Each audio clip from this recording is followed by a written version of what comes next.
Comezo o acto de homenaxe a Carlos Casares, autora que se dedica este ano a festas galegas galegas.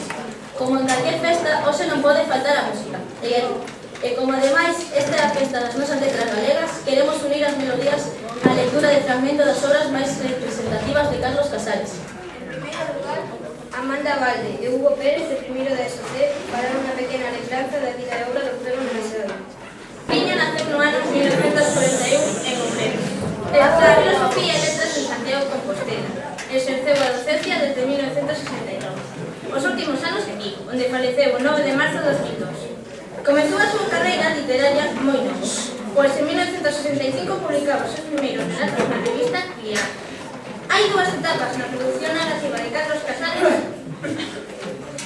A primeira caracterízase pola ambientación das obras no período franquista e a utilización de elementos autobiográficos. En o plano formal, polo emprego de técnicas narrativas innovadoras, como monólogo interior. As obras máis representativas deste período son Vento Ferido, que é un conxunto de seus relatos, e novela Cambio de Tres. En 1975 publicou Os xoguetes para un tempo prohibido, novela pola que recibiu o premio da crítica española. Esta obra se recita a infancia e a adolescencia dos protagonistas na España franquista da posguerra e pecha a primeira etapa da súa produción. Por estas obras foi recoñecido como unha das voces emerxentes máis renovadoras e significativas da narrativa galega. Isto, xunto aos estudos realizados sobre autores galegos como Otero Pedrallo, Vicente Risco e Curros, levaron a ingresar na Real Academia Galega o 27 de maio de 1978. Na segunda etapa, Casares emprega as formas tradicionais de contar o tempo que elimina as pegadas autobiográficas. Nas primeiras obras desta etapa, Os escuros soños de Crío, premio da crítica galega, e a noveliña Ilustrísima, recrea con humor e ironía períodos históricos máis afastados no tempo. Porén, nas súas últimas novelas, Os mortos del verano, presentado no Azul, Casares volveu sobre a nosa historia recente, en su ambiente nas vilas galegas na Guerra Civil e na posguerra. Como narrador, ocupa un lugar indiscutible na historia da literatura galega. Casares cultivou, ademais, a literatura para nenos como obras como A Galiña Azul, 1968, ou a pequena dramática As laranxas máis laranxas que todas as laranxas, 1973, premio O Pacho. A Xunta de Galicia recoñeceu o seu enorme labor concedéndolle en 1979 o premio a Creación Cultural. Ao longo da súa vida colaborou como articulista en xornais como El País e La Voz de Galicia. A este último diario estivo ligado boa parte da súa trayectoria xornalística. Así, durante 14 anos, escribe a columna A Marxe. Algúns destes artigos foron recompilados en varios volumes baixo o mesmo título. Casares recibiu tamén os premios de xornalismo Fernández Latorre en 1983 e o Julio Gamba en 1995. Foi director da Editorial Galicia dende 1986 ao 2002. E entón, os seus logros máis importantes foi a publicación en galega dos clásicos da literatura infantil e juvenil. Así, hoxe, grazas ao seu empeño, podemos ver na nosa lingua os contos populares de Andersen, Hugo Irmáns Grimm, e outros clásicos universais como Shakespeare, Rodari ou as aventuras de Asterix e Obelix e Harry Potter. El mismo fixo a traducción do Principiño e dos Escarabellos Juan a Tarquín. A noite entre o 8 e o 9 de marzo do 2002, estando na súa casa da parroquia de Camallosa, en Gran, sufriu unha crise cardíaca. Foi trasladado ao hospital de Meixo Euro, onde faleceu. Foi celebrado como camposanto de San Francisco de Gran, concello no que residía hai máis de 20 anos.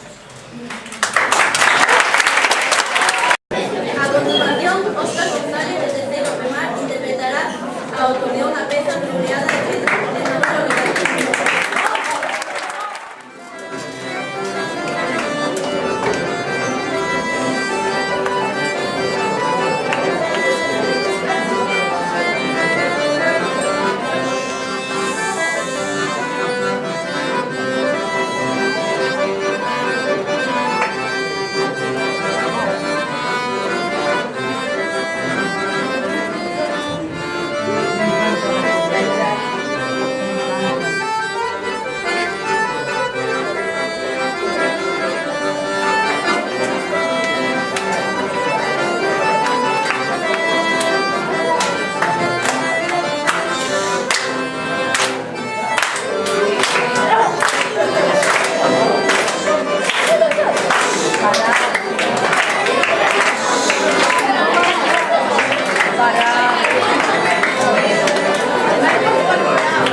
o que se ríe entre os carballos do Piedra.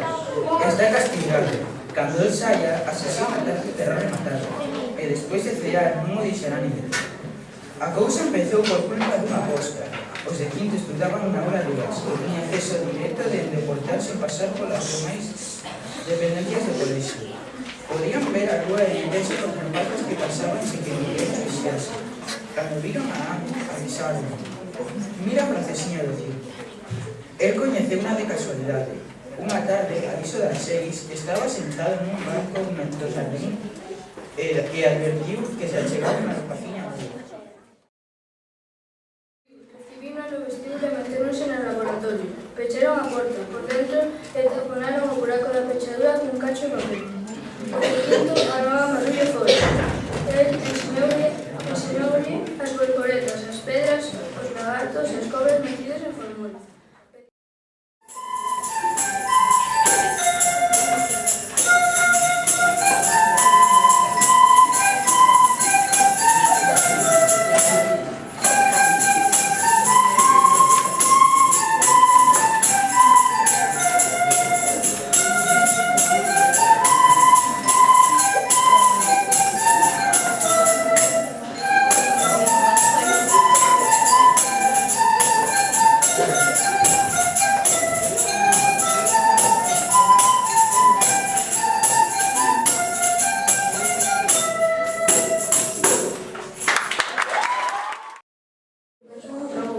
Pero cando ven o produto do esforzo que fixeron, limpo como a neve, do mesmo tamaño os ovos da galiña, aquela señora bondosa, amiga dos pobres e bosona de santa, e creuse chamou médico. Molestoulle que aquel home sabio que cuidara a súa saúde durante 7 décadas se desatendera daquel xeito. Recién tomado por Pinochet, onde desempeñara o seu último destino, e contaba como tivera que loitar personalmente con militares daquel país, incluso valéndose da axuda duns fornidos compatriotas, xoves mariñeiros de paso por Valparaíso, para evitar que secuestrasen nun hospital a un enfermo.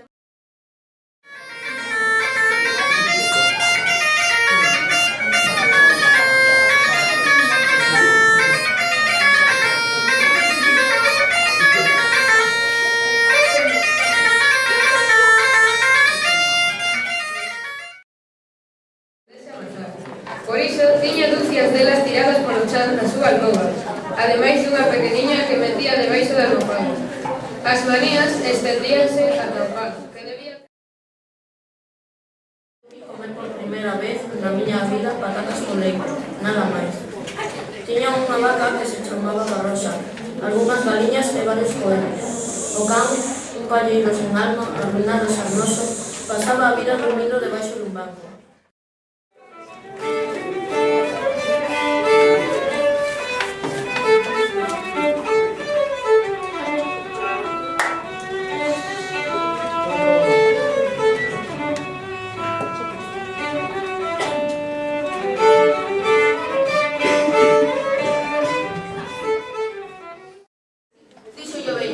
Que libro é ese tan grande? Preguntou o principiño. Que fai vostede aquí? Soy geógrafo. Respondeu o vello. E que é un xeógrafo? Un xaño que sabe os mares, os ríos, as cidades, e os desertos. Iso é moi interesante. Dixo o principiño. Por fin un verdadeiro oficio. E botou unha ollada ao planeta do xeógrafo. Nunca vira ido un planeta tan inxoneso. É moi fermoso o seu planeta. Hai océanos aquí? Dixo o xeógrafo. Ah, O principiño sentiuse decepcionado. e montañas?